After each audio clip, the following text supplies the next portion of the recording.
A very good afternoon to Mr. Juhaizat and my fellow friends. My name is Chiang and my ID is 19001547.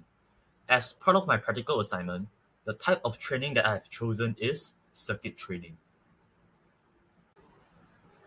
Here are some of the things that we are going to go through in this presentation. We are going to go through the definition, type of circuit training, objective, advantage and disadvantage, implementation of circuit training, and method of reading result for circuit training. First, let's start off with the definition of circuit training. Circuit training is a combination of multiple exercise, usually 6 or more, with no rest or short rest period in between them. Each exercise is performed either a set of number of repetitions or a prescribed amount of time. So let's say you're doing one exercise for, let's say, 30 seconds. And then after that, you rest for, let's say, another 30 seconds. After that, you repeat another exercise for 30 seconds. Then rest for 30 seconds. Then repeat another one, 30 seconds, and rest for 30 seconds. And you continue until you perform all of the exercise. And that is one circuit. A circuit is one completion of all set of exercises in a program. Next, let us look at the type of circuit training. We have strength circuit, which involves strength-focused exercises, and this is usually performed with the use of free weight, machine, or bodyweight exercise. Next, we have cardio circuit, which involves cardio-intensive exercise to elevate the heart rate. This is also classified as HIIT or high-intensity interval training. Besides, we have strength plus cardio circuit, and this is the combination of strength circuit and cardio circuit. This circuit can be considered as full body workout. Lastly, we have the sports specific circuit. This is designed for the specific athlete or sports with the objective to improve the performance during the sports. So why do we do circuit training? What is the objective of circuit training? First, circuit training helps us to improve muscular strength and lose body fats. Next, circuit training helps us to improve flexibility and coordination. After that, circuit training also helps us to improve cardiovascular endurance as well as sports-specific performance. As you can see from the objective of circuit training, it is suitable for everyone no matter what sports you are doing. Let us now look at the advantage of circuit training. Some of the advantage of circuit training are it helps us in weight loss, increase in strength, as well as improve cardiovascular endurance. Besides, circuit training also helps us to improve overall mood and mental health. Lastly, circuit training is also time efficient as most of the circuit training, if structured correctly, can be done in less than 30 minutes. Let's now look at the disadvantage of circuit training. First, certain level of fitness is required. This is because we cannot expect everyone to perform the exercise shown in the circuit training. Besides, circuit training requires planning ahead where you have to plan what exercise you are going to do prior to performing your training. Next, there is also risk of injury if circuit training is not done properly. Besides, your body may get used to the training if the intensity is not increased. Therefore, from time to time, it is important for us to increase the intensity by either doing more exercise or increase the difficulty of the exercise. Lastly, it is not the best way to increase hypertrophy, or in other words, it is not the best way to build muscle. Now that we know what is a circuit training, let's see how I actually implement the circuit training. The circuit training that I chosen is strength and cardio circuit. I'm going to perform 8 exercises per circuit, and every exercise is going to last 30 seconds. After 30 seconds of exercise, I'm going to take 30 seconds of rest in between. I'm going to perform a total of 3 circuits.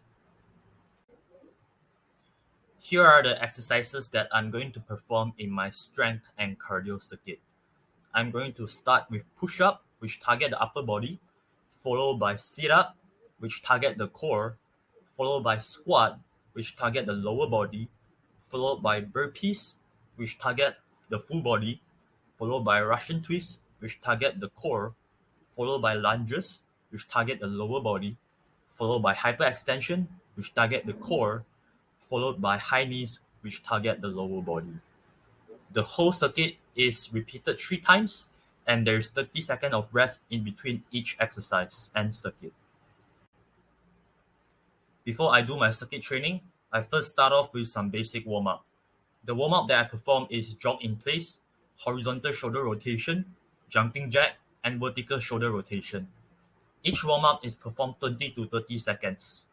Warm-up can help us to reduce injury and improve our performance in the circuit training.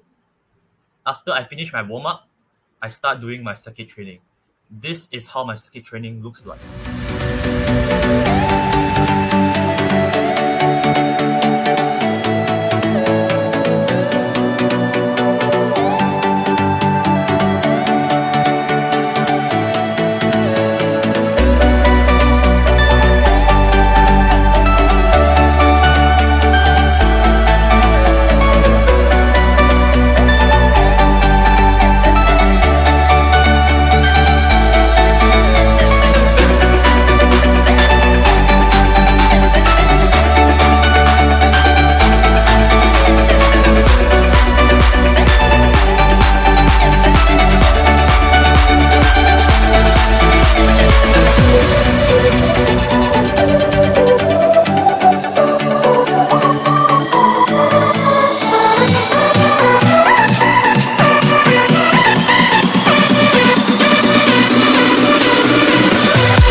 After I have finished my circuit training, I do some cool down exercises. The cool down exercises that I will perform is shoulder stretch, child pose, quadricep stretch, and the cobra pose. Each cool down exercises is performed 20 to 30 seconds. Cool down can help us to relax our muscle and reduce muscle soreness. Let's go over on how to calculate and read the result for circuit training. Result for circuit training can be determined by the number of repetitions done for a particular exercise in a fixed period of time, provided it is done with proper form. For example, in my first set of push-ups, I did 27 push-ups in 30 seconds. Here are the summary of three of the circuit that I do.